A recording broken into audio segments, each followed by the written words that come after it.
Alright, let us continue with the Bouncy Ball app. We are going to pick up where we left off, and we're in part 5, adding a target.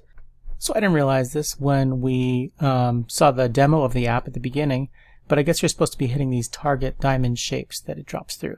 So let us create these little target points, and it wants us to add these in at the top of the file along with the rest of the shape declarations. So up here in the game code file, we're at the top here, yeah, I'm going to keep up with my file private stuff. So I'm going to start by saying file private, and actually I'm just going to copy from the book and paste because there's all these numbers and I'm feeling lazy. So Command C, let's come over here and let's drop it in here. Get rid of the quotation marks, any blank spaces, get rid of their excerpt and that quotation mark. There, we've got some target points now, and here's the target that's based on the polygon shape of these points. Very similar to the funnel and the barrier that we created before. I would think that ultimately we want to actually put these points and the barrier heights and all this stuff might actually be better inside of the creation, so inside of the setup function.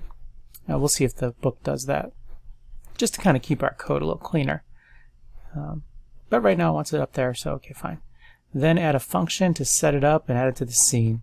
Okay, so again we're going to create this setup function here. I'm feeling kind of lazy, so I'm just going to copy and paste it.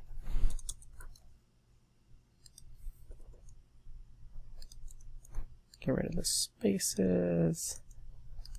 Okay, so set up the target, and there's another space there I gotta delete, and I'm gonna make this file private function as well. Again, which I went over in the first video. File private, that just means that the function's only accessible in this game code file, Swift file. Like you can't access it from other screens, which is kind of good. That way it keeps your code a little bit cleaner. And down here we're going to have to set it up. Set up this target. Now just one? We're just doing one target? I thought there were multiple targets. So let's take a look in the book and see what they want us to do. Okay, it just wants the one for now.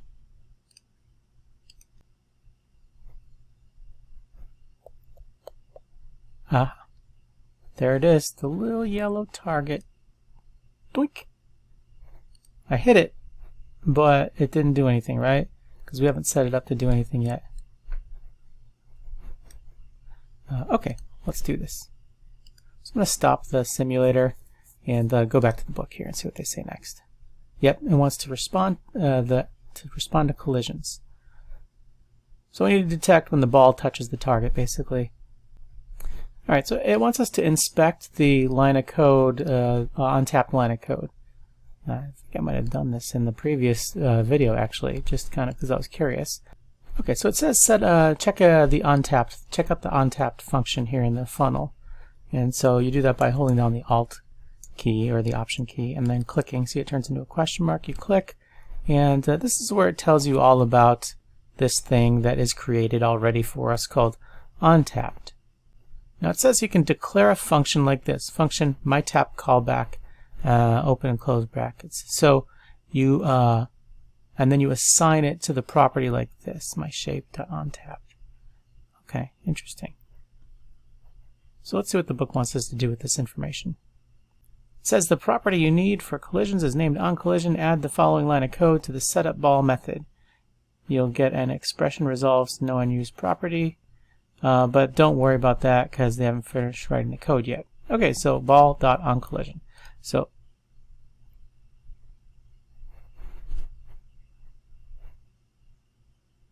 let's look at where's the ball here? Oh, we're dropping the ball down here, that's right. So position, has physics, is immobile, and then we'll add another one called ball.onCollision. Now mine looks a little different because I made this special drop ball function so that we can drop more and more balls. Alright, so it just wants us to leave it like that. There's an error. Don't try to build and run it because there's an error. It won't let you build with errors. So you just have to kind of hang out for a second. So now it wants us to option click on UnCollision and learn more about the UnCollision. So we need a function to handle collisions basically. And then we can probably call that function when it's collided. So option click, so hold down option, click on UnCollision, and it shows you about it. Here's the function that they're suggesting. Use a function like this, my collision callback function. I see, it just wants us to create a function called ball collided with other shape. And let's include this little comment here. That's a nice little note about that function. So we're going to throw it, I'm just going to throw it underneath the drop ball function here. And I'm going to put file private again in front of the function so it's not accessible outside the Swift file. And delete extra stuff there. Okay. So now UnCollision ball collided. Okay, so we got this. Now my question being like, okay, it's colliding with what? But let's just leave it like that, and this might take care of itself when it collides with the other shape. Perhaps it's already taken care of. Interesting. You don't have to pass anything in. It's just saying that it's going to collide with something. When it does collide with something, then pass that shape into the function. Groovy. And that's just some functionality with the UnCollision attribute. Look at, oh man, look at that. Sweet. Did you see it even turned our base down here green? I love it. Alright, so what's happening now is when the ball collides with something, it executes this function and it magically passes in the shape that it collides with in here. Now we might want to make it so that it, if it collides with, if the other shape is the, what do we call it, barrier?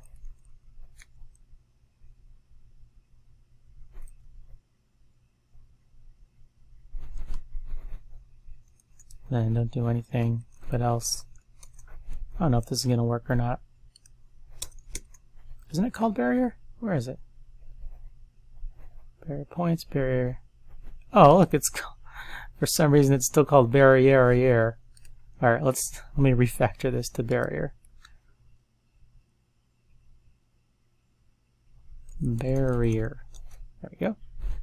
And I just right-clicked over it and chose refactor and rename to rename all the files. So now it's called barrier. So if the other shape is the barrier, I'm just going to print barrier collision detected.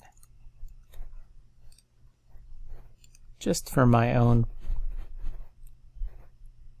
purposes. There. So now it says, hey, it's a barrier. I'm not going to change it green. I think that's correct. I don't think they wanted the barrier itself to change colors. But I'm getting ahead of myself as usual. I see. They're actually going to handle it a little bit differently than I did. They're going to give the target a name. And then you're going to check to see if the name is correct. So if it's the target name, then turn it green, otherwise don't. Which is actually a better way, because then, you know, the way I have it here is it's checking to see if it's that specific barrier. But what if you have like more than one barrier, then you have to check for all the barriers? No, it's probably better the way that they're doing it, which is to give everything a name. So it didn't say to do this, but I'm just gonna give everything a name. Ball.name is equal to ball, and the funnel is equal to funnel.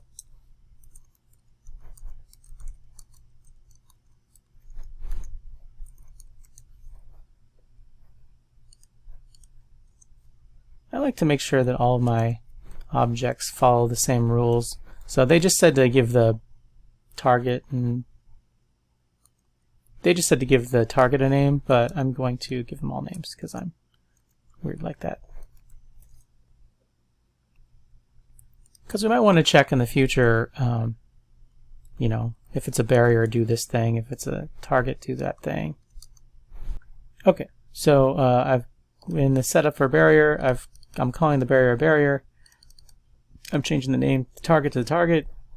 And this is just like kind of adding some metadata, like some extra data with your node, or you mean your sprite. You might hear the word node passed around. So all these sprites are called SK nodes. They're like objects, basically sprites. Okay. Well, sprite is now a node. Node is like could be a collection of sprites. Like your character might have a bunch of sprites together, like arms, legs, and stuff. And the whole thing might be called a SK node. Anyhow, I digress again. Okay, so now it's saying when we collide with that shape, check to see if the shape's name is not equal to target, then just bail, like this, return out of the function, or else turn it green. I like that. This is good. Good code. So instead of doing it this way, let's get rid of my old way. This is better. Their way is better. If other shape dot name, and I'm going to make it even a little more readable because they did the not. So if the other shape's name is equal to target, then turn it green. Else, just return. So I find that a little more readable than other shape's name is not equal to target. So if the other shape's name is equal to target, turn it green, otherwise return.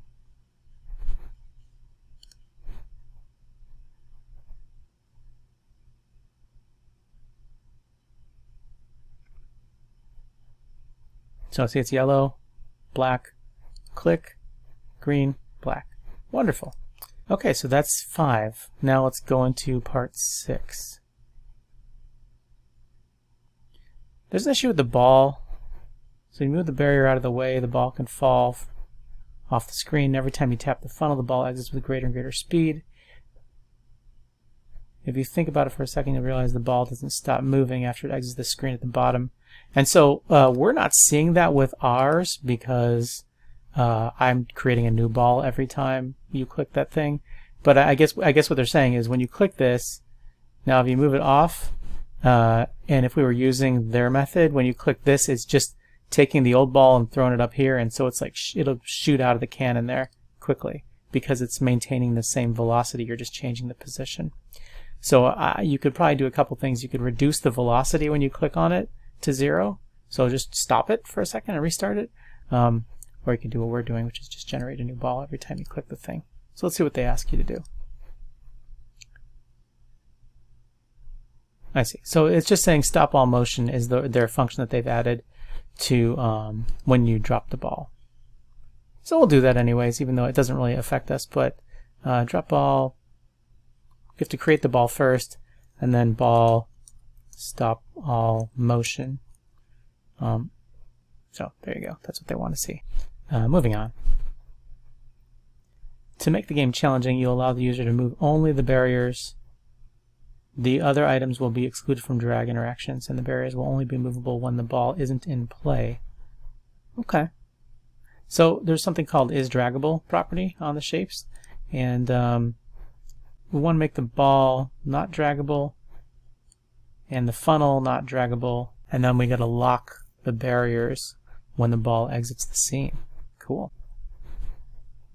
Alright, so let's go through our objects here. I'm going to move my setups all together so that there's setup barrier, setup target, setup funnel, and drop ball also. I'm going to move this one up here, and I'll move this down there. The ball collided. I want to move that up here also. I'm just kind of cleaning it up a little so that when I make changes to my objects, they're all kind of together. Or, yeah, we'll just call it objects, fine. Okay, so the barrier is draggable, sort of. I'm going to say it's true because it's draggable at the beginning before you click on anything. The the target is draggable equals false. So those are little targets. You can't drag them around, otherwise you just drag the target onto your ball. The funnel is draggable equals false. And the ball is draggable is equal to false. So the only thing you can pretty much drag around is the barriers, and only when the ball is not in play, basically. So we'll have to see how they handle off-screen stuff. There's usually a bunch of code to detect if something's off-screen. Perhaps they've done that for you already. Next, add the following code to the setup ball function to let the scene know you should keep track of where the ball's location is. Okay, so yeah, that's what I'm talking about. So they've already got some of this stuff set up for us, which is cool. So they want this to add this to where we set up the ball. And where we set the ball is in this drop ball thing. So I'm going to do it down here under scene. Track shape ball. In fact, I think I'm going to have it track the shape before it adds it. So scene, track shape ball, that way it adds to the screen. Maybe, I don't know if that's important or not, but I'm just, in my brain it works better that way. And then the other thing they want is on exited, ball on exited scene, ball exited scene. So it executes that function called ball exited scene when it exits the scene. On exited scene.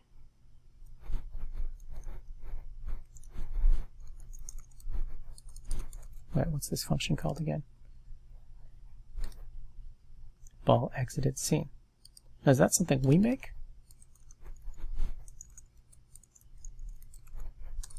Looks like it is. So there's no ball exited scene function yet, is there? We just have to come up with that ourselves, which is cool. We can do that. There's a ball collided function here, but now we're going to do our own, another one called file private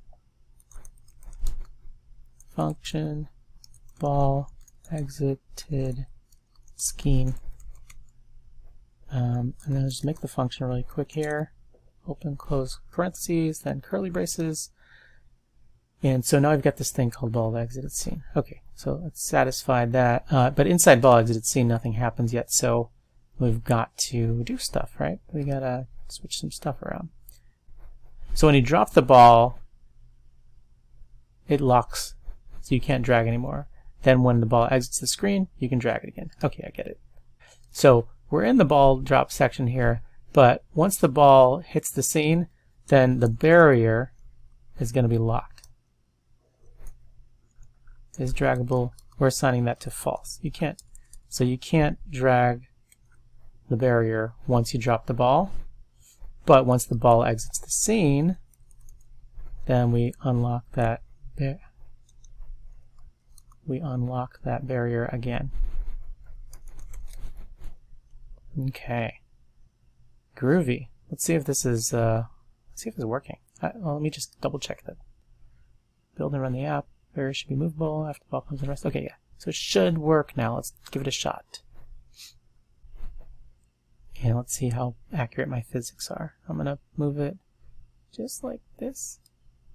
Drop it. Okay, exited the scene.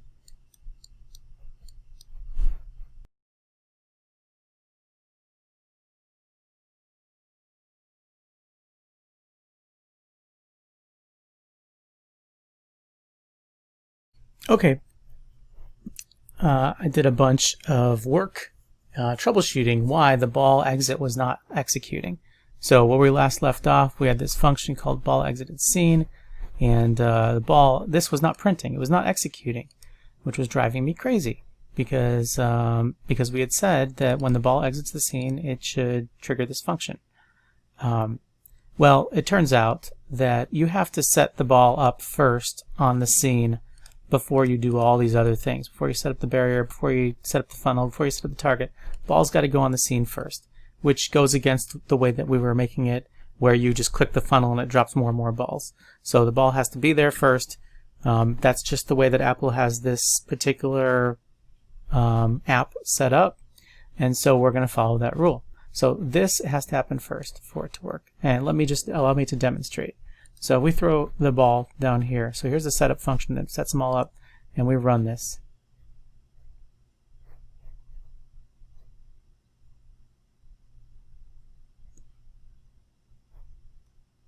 Now slide this off to the side. And ball does not exit the screen. There should be something that prints here that says ball exit, because I've got this code here that says ball exit screen. There should be a print statement. It should print this out. It doesn't work. It took me forever to figure this out, but if you paste the ball, if you paste it here, up above, set the ball up first, then run the code.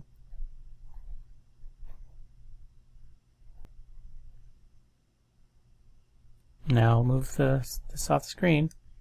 Ball exited. So what we have to do then is you have to alter your code. I'm really sorry that we've got to edit the code, because the way we had it before, when you tap the funnel, it generates a new ball. Well, we can't do that anymore. The ball's got to exist from the start.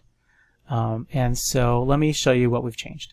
Scrolling up here, the very first thing we did was we pulled this out of the function, but we had it in before. So now we're creating the ball outside of that scope of that function. The second thing we did was we have two functions now. We have the setup ball function and we have the drop ball function. Let me put these both on the screen so you can kind of see them a little better. If you want to pause here and copy this down, go for it. Also move some stuff around in here. I don't know if it helped or not. Okay, so we got a function that drops the ball when you click on the funnel, and then we got a function that just sets up the ball. And then here's the ball exited screen, exited the scene function that we got going on. And then once again, just make sure that you set the ball up before you set up the barriers. Okay, now we're kind of back on track. I apologize for that. Okay, it's always good to step away from time to time, so I've taken a break. I'm ready to continue with this ball game. So we've got the draggable thing down now, finally, and next it wants us to reset the game. There's a problem with the game. To see it, move the barrier back to the ball's path, drop the ball. When the ball comes to rest on the barrier, you won't be able to do anything but drop the ball again. That would make for a poor gameplay experience. The user could get stuck in an unwinnable state. So let's see here. So we're going to make a function called reset game and set the ball position back. Okay, let's do this.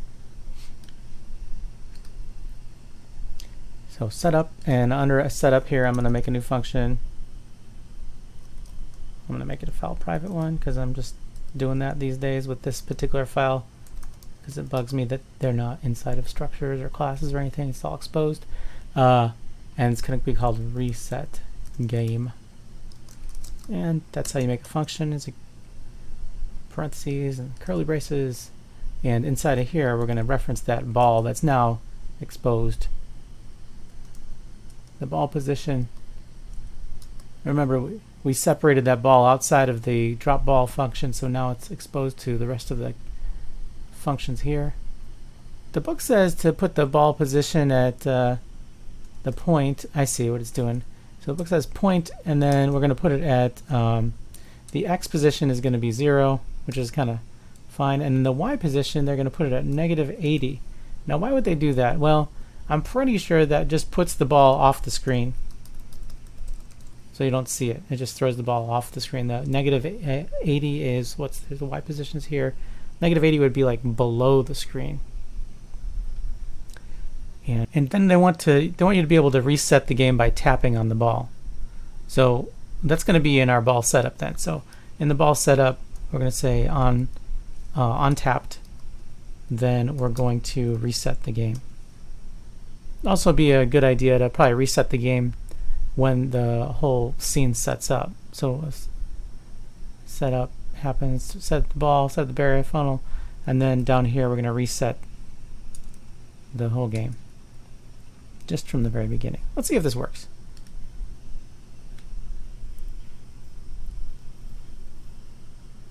So all this is doing is just moving the ball around. It also does another thing, is when it puts it below the screen, it sets it to off screen. And so the off screen command then unlocks things again, right? So that's kind of cool. Because remember, we just went through that big rigmarole of when the ball exits the screen, do something. Okay, so now, great, the ball didn't drop. It's off the screen somewhere. I kind of wonder if it's just falling now. So click here and the ball drop, doink, and now it's in the way. What do? I don't know. Like, you can't drag this thing because the ball's still on the screen. So if you click on the ball, it goes away, and now we can drag it again because the ball is off the screen somewhere down there, falling probably. Doink. Cool. Can't do it. All right. What's next, Apple? What do you want from me? Tilting the barrier.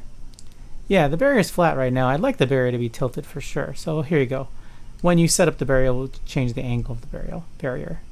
And, oh cool, they're going to make the ball bouncier. Thank goodness. They're calling it bounciness. Okay. Either they've changed that or that's just their own. I'm going to look up bounciness actually in their code here. Bounciness. Because it's usually called restitution. Public var, bounciness and double node physics body restitution. Okay, yeah. So they've just renamed it bounciness basically, and that's fine. Good for them.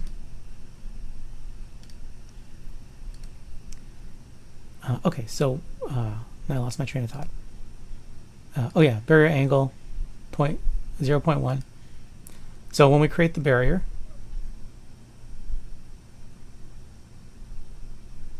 set up barrier, excuse me, barrier dot angle equals 0.1.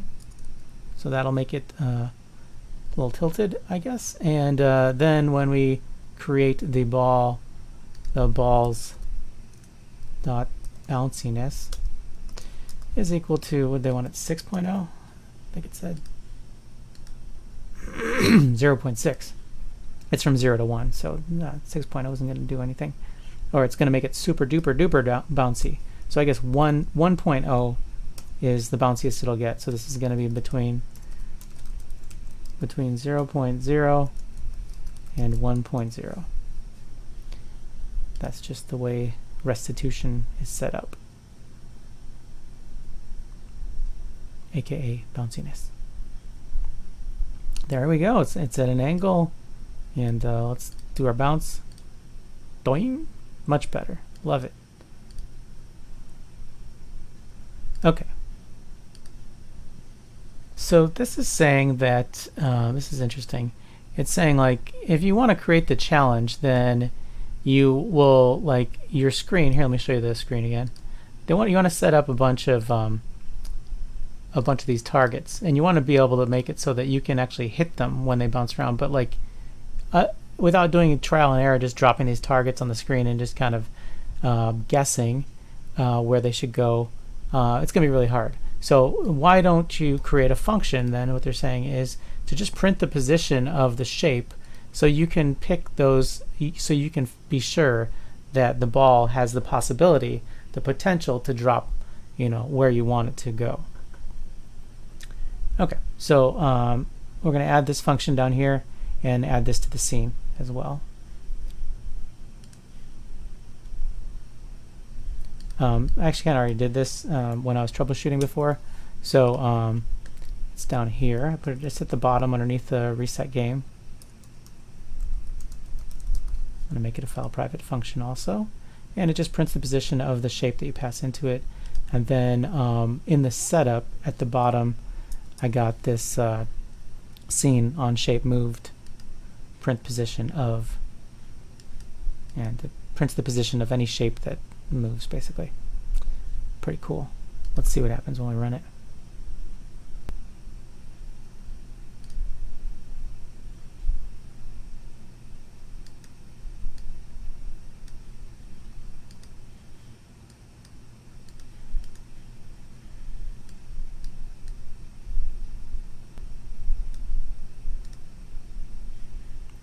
If you ever lose your coding window, you can slide it back out again with these little buttons down here. And so here we go. We got some positions here, some coordinates. Now let's see what it wants us to do with these coordinates.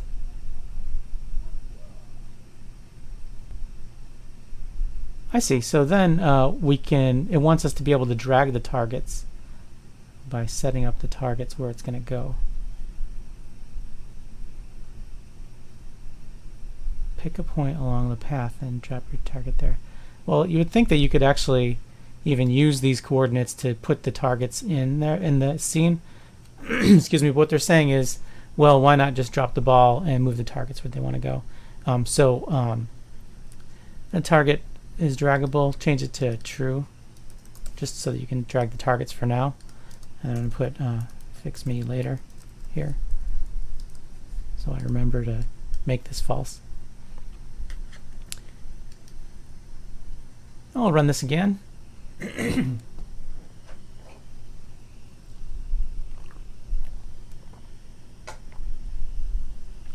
And so now I can see my little yellow target here, and as I move it around, you will see it's doing this. So what they're saying is, like, let's drop the ball. And oh, yep, see, it almost hits it right there. So let's put it right there. See if it hits it. Boink, yep, hits it that way. So this is a good position for the target to be in. So what we could do then is just take this and put it in here.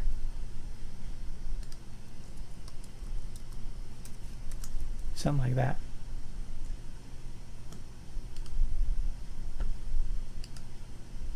Now when the target's just generated, it should be in the right position.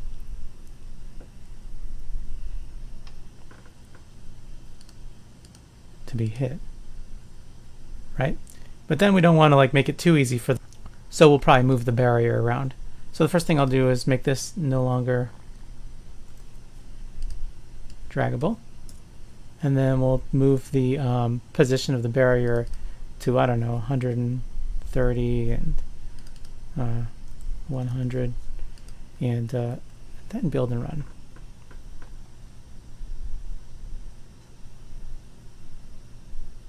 So now we got a game where, okay, the barrier's there, and if you drop the ball, it's not going to hit it, right? So you have to adjust the height so that it's right and it hits it. Cool. Okay. Okay, it wants us to sit back and congratulate ourselves on a job well done. While you're ready, you can move on to the next step, creating a more compelling challenge with multiple barriers and multiple targets. I think there's a good point for me to stop the video and create part 3. So congratulations on getting through part 2 of Bouncy Ball. We'll see you next in part 3, where we do the complex challenge. We'll do, hopefully we get the keeping score, and that's it. Yep. Okay, great. So there's just 2 more chapters after this one. Hopefully the next video won't be too lengthy. We'll catch you later.